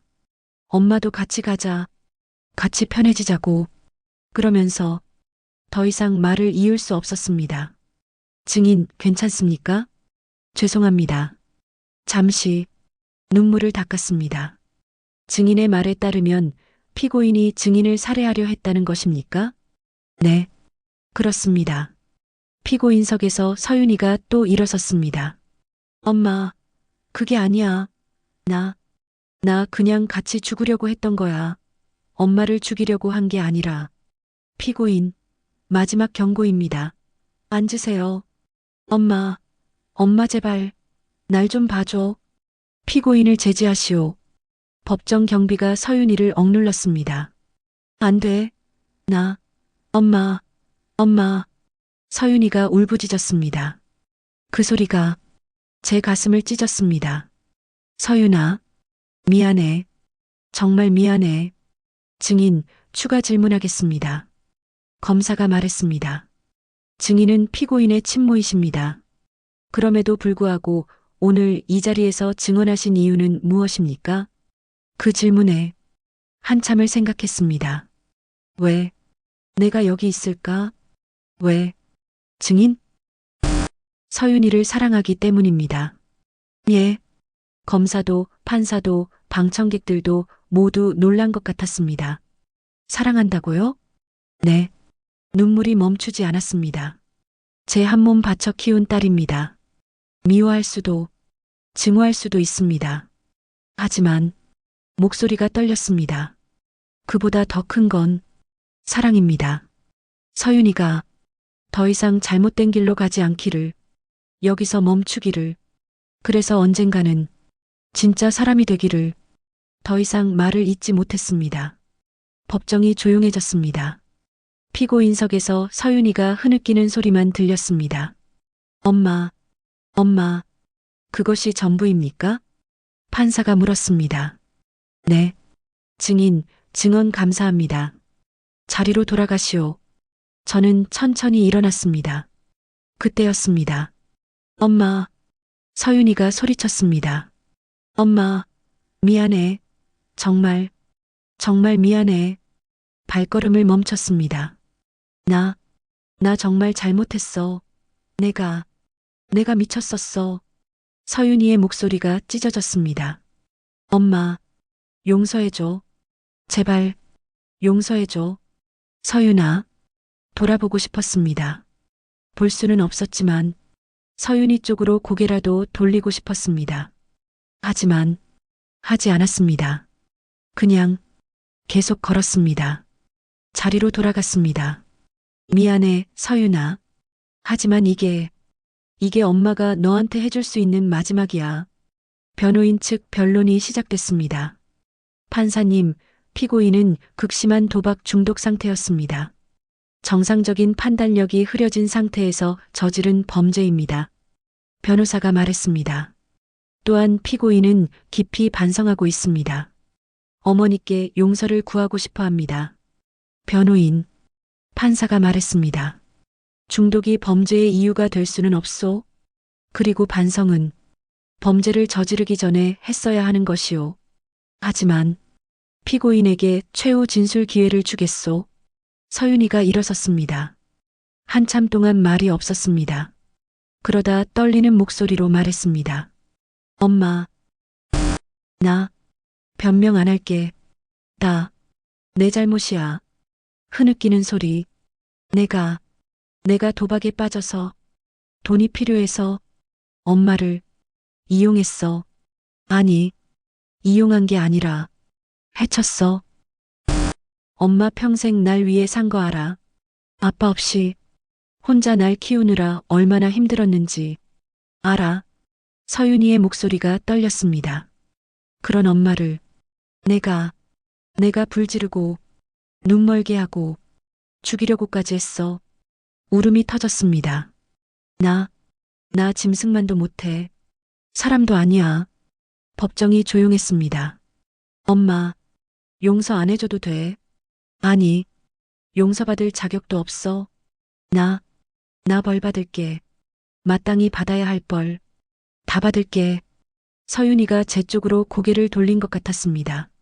엄마, 그동안 고마웠어. 날 낳아줘서, 키워줘서, 사랑해줘서 목이 메었습니다. 미안해. 정말 미안해. 서윤이가 앉았습니다. 법정이 한참 동안 조용했습니다. 최후 진술 끝났습니다. 판사가 말했습니다. 이제 선고하겠습니다. 망치 소리. 피고인 한서윤. 네. 특수방화, 특수상해, 보험사기, 살인미수 모두 유죄로 인정합니다. 형량은 판사가 잠시 멈췄습니다. 징역 15년을 선고합니다. 법정이 술렁였습니다. 엄마, 서윤이가 소리쳤습니다. 엄마, 미안해. 저는 천천히 일어섰습니다.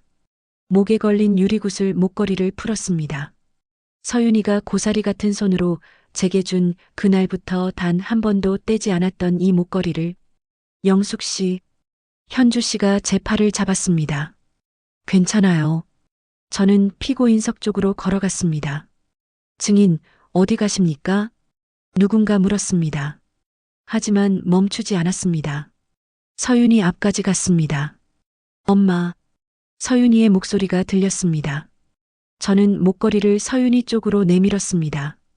이거, 엄마, 이게 내가 초등학교 때 만들어준 거지. 엄마, 지금껏 목에 걸고 살았어. 단 한 번도 떼지 않았어. 서윤이가 흐느꼈습니다. 이제 돌려줄게. 엄마, 안 돼. 이건 서윤아, 제가 조용히 말했습니다.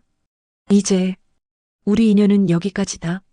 엄마, 15년 후에 내가 나오면 그때는 엄마 없을 거야. 엄마, 그런 말 하지 마. 하지만 괜찮아. 넌 내 인생을 살아야 하니까. 목걸이를 서윤이 손에 쥐어줬습니다. 잘 살아라, 서윤아. 이번엔 제대로. 엄마, 엄마. 서윤이가 제 손을 잡으려 했습니다. 저는 손을 걷었습니다. 안녕. 그리고 돌아섰습니다. 엄마, 엄마, 가지마. 엄마. 서윤이의 울부짖음이 법정에 울려 퍼졌습니다. 하지만 저는 돌아보지 않았습니다. 한 걸음, 한 걸음, 법정을 나왔습니다. 잘 가, 서윤아. 내 딸. 눈물이 흘렀습니다. 볼 수는 없었지만 눈물은 여전히 흘렀습니다. 하지만 이상했습니다. 가슴이 아픈데 동시에 가벼웠습니다. 오랜 세월 짊어졌던 짐을 내려놓은 것처럼 이제 정말 끝났구나. 법정 밖으로 나왔습니다. 차가운 바람이 얼굴을 스쳤습니다. 현주 씨가 제 손을 잡았습니다. 영숙 씨, 잘하셨어요. 그런가요? 네, 정말 잘하셨어요. 저는 고개를 끄덕였습니다. 그리고 웃었습니다. 눈물을 흘리면서 웃었습니다. 1년이 지났습니다. 봄이 왔습니다. 창문 너머로 따뜻한 햇살이 들어오는 게 느껴졌습니다. 볼 수는 없었지만 피부로 느껴지는 온기가 있었습니다. 영숙 씨, 오늘 날씨 정말 좋아요. 벚꽃이 만개했어요. 현주 씨가 말했습니다. 그래요? 벚꽃? 네. 온 거리가 분홍빛이에요. 저는 미소 지었습니다. 볼 수는 없었지만 상상할 수는 있었습니다. 영숙 씨, 주문 들어왔어요. 오늘 김치찌개 20인분이요. 알겠어요. 준비할게요. 저는 일어나 주방으로 갔습니다. 익숙한 공간이었습니다. 1년 동안 매일 같은 동선으로 움직여서 이제는 눈을 감고도 모든 걸 할 수 있었습니다. 아니, 이미 눈은 감겨 있었죠. 냉장고를 열고 김치를 꺼냈습니다. 손끝으로 느껴지는 촉감으로 신선도를 확인했습니다. 좋아. 이 김치 딱 적당하게 익었어. 도마 위에 올리고 칼로 썰었습니다. 처음엔 손을 많이 베었습니다. 지금은 더 이상 베지 않았습니다. 익숙해졌습니다. 이 어둠에 영숙 씨, 제가 돼지고기 썰어 놓았어요. 고마워요, 현주 씨. 현주 씨가 옆에서 도왔습니다. 1년 전 재판이 끝나고 갈 곳이 없던 저를 현주 씨가 데려갔습니다. 그리고 함께 이 작은 반찬 가게를 시작했습니다. 영숙 씨의 손맛이면 충분히 장사할 수 있어요. 현주 씨의 말이 맞았습니다. 처음엔 손님이 적었지만 점점 늘어났습니다. 여기 반찬 진짜 맛있어요. 하는 소문이 퍼졌습니다.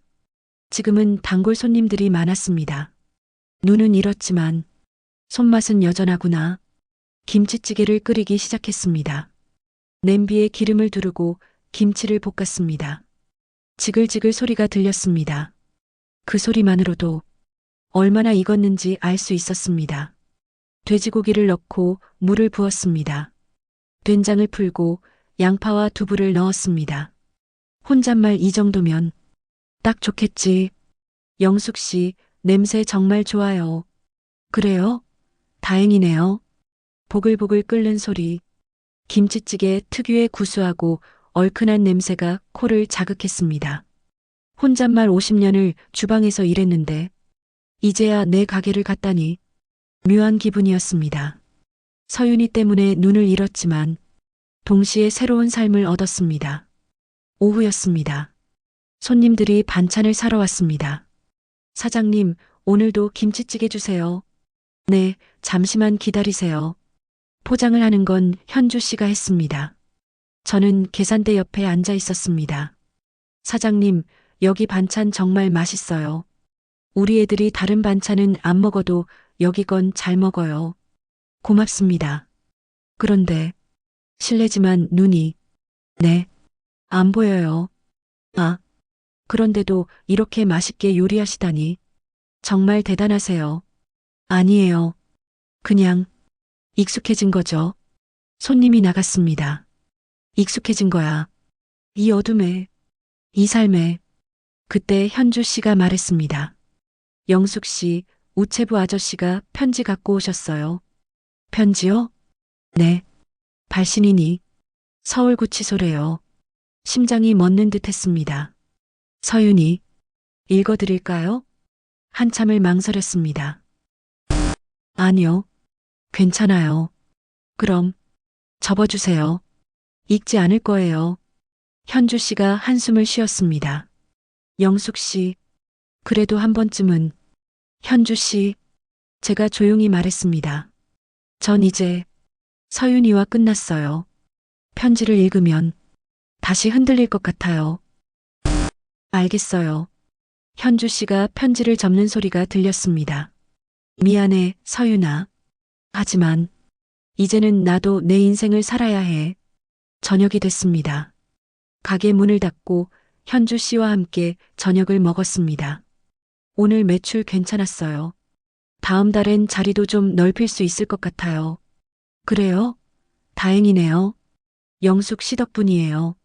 손맛이 정말 좋으시니까 현주 씨가 도와주셔서 가능한 거죠. 둘이 웃었습니다. 그때 현주 씨가 조심스럽게 말했습니다. 영숙 씨, 정말 괜찮으세요? 뭐가요? 서윤 씨, 편지. 읽지 않으셔도 되지만, 그래도 가끔은 궁금하지 않으세요? 어떻게 지내는지. 궁금하지 않다면 거짓말이겠죠. 하지만, 현주 씨, 전 1년 동안 많이 생각했어요. 네. 서윤이를 사랑하는 건 평생 변하지 않을 거예요. 그앤 제 딸이니까요. 네. 하지만 그 사랑이 서윤이를 망쳤어요. 제가 너무 맹목적으로 사랑했어요. 잘못된 것도 봐주고 계속 퍼주고 목소리가 떨렸습니다. 그래서 서윤이가 저를 당연하게 여기고 이용하고 심지어 해치려고까지 했어요. 영숙 씨, 이젠 알아요. 진짜 사랑은 때로는 거리를 두는 거라는 걸, 놓아주는 거라는 걸. 현주 씨가 제 손을 잡았습니다. 서윤이는 이제 혼자 서야 해요. 감옥에서 자기 죄를 돌아보고 진짜 사람이 되는 법을 배워야 해요. 제가 옆에서 계속 손 내밀면 그 앤 또 기댈 거예요. 그래서 편지도 안 읽으시는 거군요. 네. 15년 후에 서윤이가 나오면 그땐 제가 없을지도 몰라요. 근데 그게 맞는 것 같아요.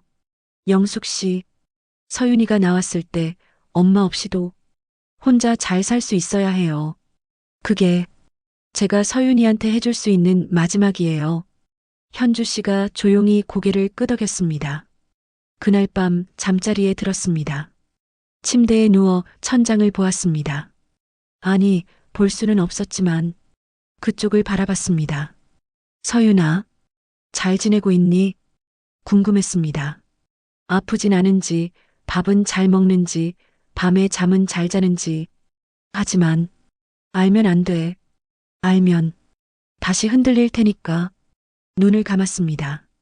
이미 감겨 있었지만 더 꽉 감았습니다.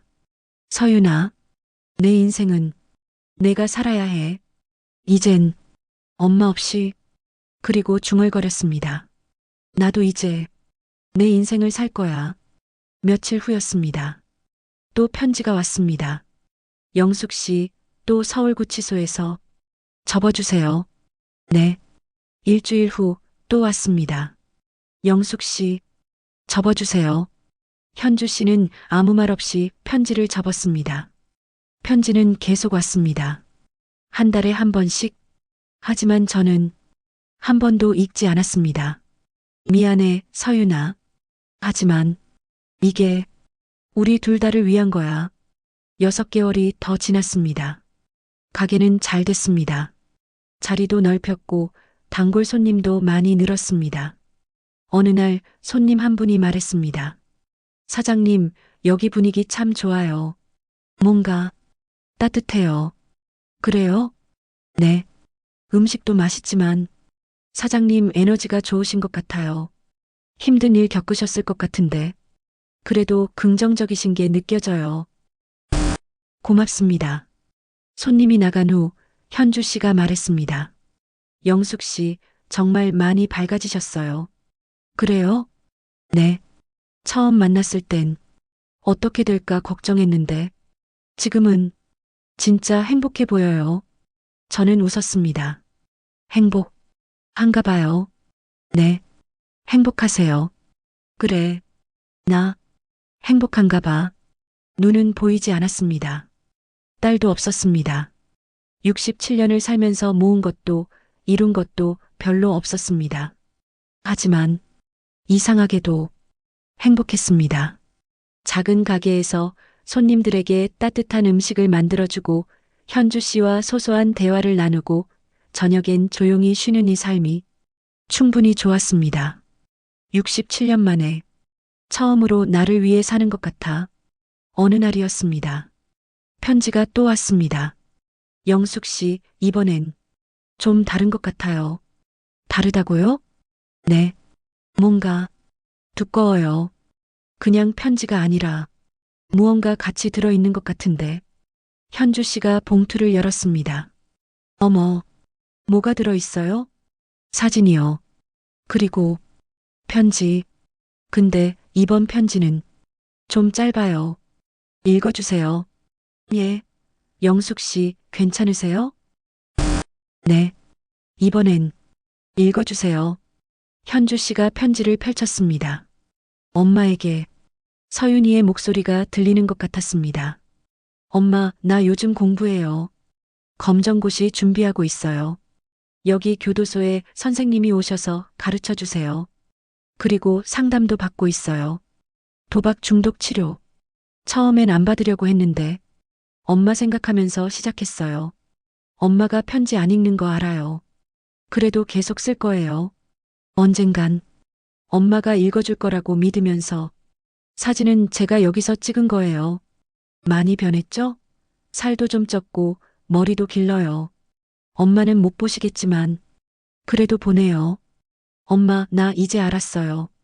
엄마가 왜 날 버렸는지. 아니, 버린 게 아니라 살린 거였다는 걸. 15년 후에 나가면 엄마 멀리서만 보고 갈게요. 엄마 말대로 혼자 살아볼게요. 제대로 된 사람이 돼볼게요. 그때까지 엄마 건강하세요. 사랑해요. 그리고 정말, 정말 미안해요. 서윤 올림. 현주 씨가 편지를 접었습니다. 조용했습니다. 영숙 씨. 눈물이 흘렀습니다. 영숙 씨, 괜찮으세요? 네, 괜찮아요. 눈물을 닦았습니다. 그냥 서윤이가 조금 잘한 것 같아서요. 네, 편지 내용이 예전이랑 많이 다르더라고요. 그쵸? 저는 웃었습니다. 울면서 웃었습니다. 서윤아, 잘하고 있구나. 엄마가 없어도 영숙 씨 사진 보관해 둘까요? 네, 그래 주세요. 언젠가 제가 이 세상 떠나기 전에 누군가 한번 말해주면 좋겠어요. 서윤이가 어떤 모습인지. 네, 알겠어요. 현주 씨가 사진과 편지를 서랍에 넣었습니다. 그날 저녁 가게 문을 닫고 밖에 나왔습니다. 현주 씨가 제 팔을 잡고 천천히 걸었습니다. 영숙 씨, 바람 시원하죠? 네, 좋네요. 봄바람이 불었습니다. 꽃향기가 났습니다. 무슨 꽃인지는 몰랐지만 향기로웠습니다. 영숙 씨, 저기 벤치 있어요. 앉으실래요? 네. 벤치에 앉았습니다. 주변에서 아이들이 뛰노는 소리, 자전거 지나가는 소리, 사람들이 얘기하는 소리가 들렸습니다. 세상은 이렇게 살아있구나. 영숙 씨. 네. 행복하세요? 네. 행복해요. 정말요? 정말이에요. 그리고 덧붙였습니다. 눈은 보이지 않지만 이제야 세상이 제대로 보이는 것 같아요. 어떻게요? 예전엔 서윤이만 봤어요. 온 세상이 서윤이었죠. 근데 이젠 다른 것들이 보여요. 예를 들면요. 현주 씨 같은 좋은 사람들, 가게에 오는 따뜻한 손님들, 제가 만든 음식을 맛있게 먹는 사람들, 바람이 불었습니다. 그리고 저 자신도 보여요. 67년 만에 처음으로 현주 씨가 제 손을 꽉 잡았습니다. 영숙 씨, 정말 멋지세요. 아니에요. 그냥 늦게라도 배운 거죠. 사랑하는 사람을 놓아주는 법. 그리고 나 자신을 사랑하는 법. 한참을 앉아 있었습니다. 그러다 일어났습니다. 현주 씨 가요. 어디요? 집에요. 내일도 일찍 일어나야죠. 손님들이 기다릴 거예요. 네, 그러네요. 둘이 걸었습니다. 천천히, 어둠 속에서. 하지만 저는 더 이상 무섭지 않았습니다. 이 어둠이, 왜냐하면 이 어둠 속에서도 빛이 있다는 걸 알았으니까요. 현주 씨라는 빛, 손님들이라는 빛, 그리고 제 안에 있는 다시 찾은 저 자신이라는 빛. 서윤아, 너도 언젠가 내 안의 빛을 찾았으면 좋겠다. 그리고 진짜 행복해졌으면. 집에 도착했습니다. 영숙 씨, 들어가세요. 네, 현주 씨. 오늘도 고마웠어요. 별 말씀을요. 내일 봐요. 네, 내일 봐요. 현주 씨의 발소리가 멀어졌습니다. 저는 문을 열고 집 안으로 들어갔습니다. 익숙한 공간, 어둠 속에서도 모든 게 느껴지는 공간, 침대에 누웠습니다. 오늘도 좋은 하루였어. 그렇게 중얼거리며 잠들었습니다. 평온하게, 행복하게 67년 인생 중에서 가장 편안한 잠이었습니다. 한영숙 씨는 이제 작은 반찬 가게를 운영하며 새로운 삶을 시작했습니다. 눈은 보이지 않지만 이제야 세상이 제대로 보인다고 말합니다. 15년 후 서윤이가 출소하면 어떻게 될까요? 모녀는 다시 만날 수 있을까요? 여러분이라면 영숙 씨의 선택을 이해하시나요? 때로는 사랑하는 사람을 놓아주는 것도 사랑일까요? 영숙 씨의 새로운 시작을 응원하는 마음을 댓글로 남겨주세요. 여러분의 따뜻한 응원이 큰 힘이 됩니다. 황혼의 사랑 아픈 대신 짜릿한 복수 황로베사